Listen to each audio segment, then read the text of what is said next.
Assalamualaikum warahmatullahi wabarakatuh. Hari ini kita akan membahas tentang soft switch. Apa itu soft switch? Soft switch secara sederhana adalah software atau perangkat lunak atau program yang bekerja atau berjalan pada sebuah komputer server. Komputer server sendiri adalah komputer yang memberikan layanan. Dalam hal ini, jika sebuah soft switch berjalan pada sebuah komputer server, berarti layanan yang diberikan server ini adalah layanan-layanan yang merupakan fungsi dari sebuah soft switch. Nah, soft switch sendiri berfungsi untuk mengatur billing, routing, dan hal-hal lainnya yang berkaitan dengan pengontrolan panggilan pada sebuah jaringan. Soft switch mengatur bagaimana rute yang harus dilewati agar data pada sebuah panggilan bisa sampai ke tujuan, sehingga saat seseorang menelpon, orang yang dihubungkan merupakan orang yang benar-benar ingin ditelepon. Soft switch juga mengatur masalah perhitungan biaya pada sebuah panggilan, menyimpan dan memberikan nomor-nomor atau penanda kepada setiap orang yang memakai layanannya. Jadi, orang-orang yang memakai layanannya itu diberikan penanda berupa nomor telepon atau alamat lainnya. Intinya, soft switch adalah sebuah software yang mengatur dan mengontrol hal-hal yang berhubungan dengan proses sebuah panggilan, dari dimulainya panggilan sampai diakhirinya sebuah panggilan. Untuk lebih memahami tentang soft switch, bisa diperhatikan ilustrasi berikut ini. Di sini Bapak punya dua HP. Yang pertama itu ada di Palembang. Dia memakai operator Telkomsel. Kemudian satu lagi ada di Bandung. Yang satu ini memakai operator Indosat. Nah, di sini handphone yang ada di Palembang ini berusaha menelpon handphone yang ada di Bandung ini. Pertama, handphone yang ada di Palembang akan mengirimkan sinyal ke menara pemancar sinyal terdekat. Dari sini, gelombang sinyal akan dikirimkan ke menara pemancar terdekat. Kemudian, dari menara pemancar terdekat, data akan dikirimkan melewati kabel-kabel bawah tanah, yang di sini mungkin bisa melewati banyak menara pemancar. Di sini Bapak gambarkan dengan awan saja untuk menandakan di sini lebih dari satu pemancar yang dilewati. Nah, sampai data tersebut mencapai soft switch dari operator yang terdekat. Di sini kan HP ini memakai operator Telkomsel. Jadi soft switch yang dituju yang pertama kali itu adalah soft switch server dari Telkomsel. Kita anggap saja satu Indonesia ini soft switch server dari Telkomsel itu cuma satu, yaitu di Jakarta. Kemudian di sini soft switch server Telkomsel ini akan melihat nomor telepon yang dituju oleh handphone yang ada di Palembang ini berada di operator mana, merupakan HP yang memakai operator apa. Nah, misal jika memakai sesama Telkomsel, tarifnya itu Rp10 per detik. Sedangkan jika dari Telkomsel ke Indosat itu tarifnya Rp15 per detik. Nah, soft switch menentukan biaya yang akan dikenakan tergantung oleh operator yang dituju. Di sini juga bisa kita lihat soft switch Telkomsel ini akan menentukan harus kemana data tersebut akan ditujukan. Jika sesama Telkomsel, HP ini misal yang di Bandung ini Telkomsel, dia akan langsung mencoba merutekannya di mana tower terdekat dan bagaimana rute terdekat yang bisa sampai menuju ke HP ini. Tapi jika dia berada di operator lain, misal di sini kan Indosat yang Bapak contohkan, dia akan menghubungi soft switch Indosat terlebih dahulu. Di sini dari soft switch Telkomsel dia akan berusaha menghubungi subswitch Indosat. Kemudian dari subswitch Indosat ini akan diketahui di mana lokasi tepatnya dari HP ini. Kemudian ditentukan rute yang harus dituju. Nah, di sini juga Bapak menyebutkan tadi soal biaya. Misal di sini dari Telkomsel ke Telkomsel Rp10 per detik, dari Telkomsel ke Indosat Rp15 per detik. Di sini kenapa biaya dari Telkomsel ke Indosat lebih mahal? Karena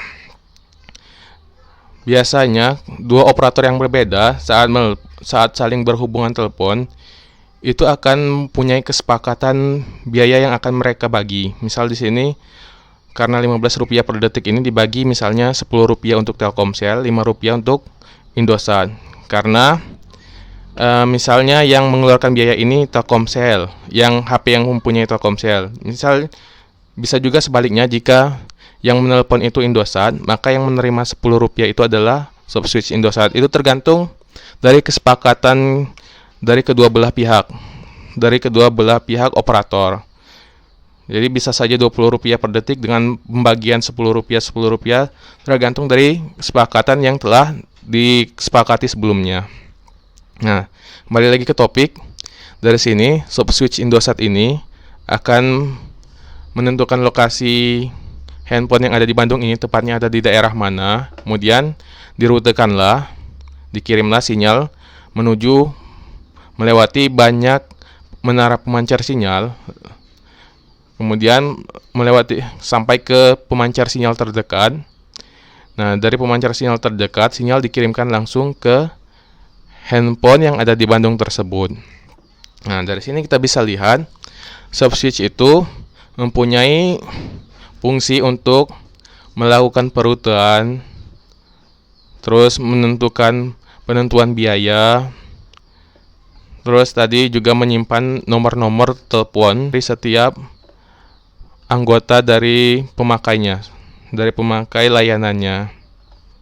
Berikutnya kita akan membahas tentang subswitch komersial versus subswitch open source. Pertama itu subswitch komersial. Sesuai namanya, itu adalah layanan subswitch berbayar, di mana orang yang ingin memakai layanannya harus membayar sejumlah uang ke perusahaan pembuat dan penyedia layanan subswitch. Jadi pada subswitch komersial, kita itu membeli semacam lisensi dari aplikasinya atau softwarenya itu agar kita bisa memakai si software tersebut. Nah, pada subswitch komersial ini, selain kita juga harus membayar biaya lisensinya yang cukup membayar sekali, kita juga harus membayar uang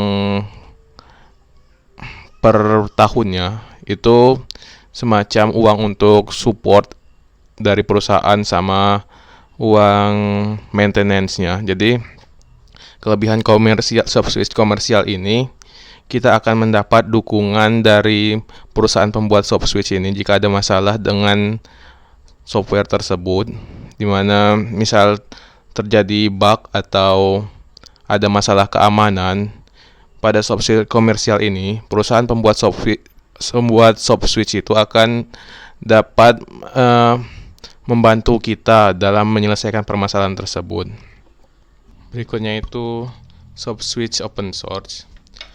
Open source sendiri biasanya itu merujuk pada sebuah program atau software di mana sumber kode program atau softwarenya itu bisa dimodifikasi dan dilihat.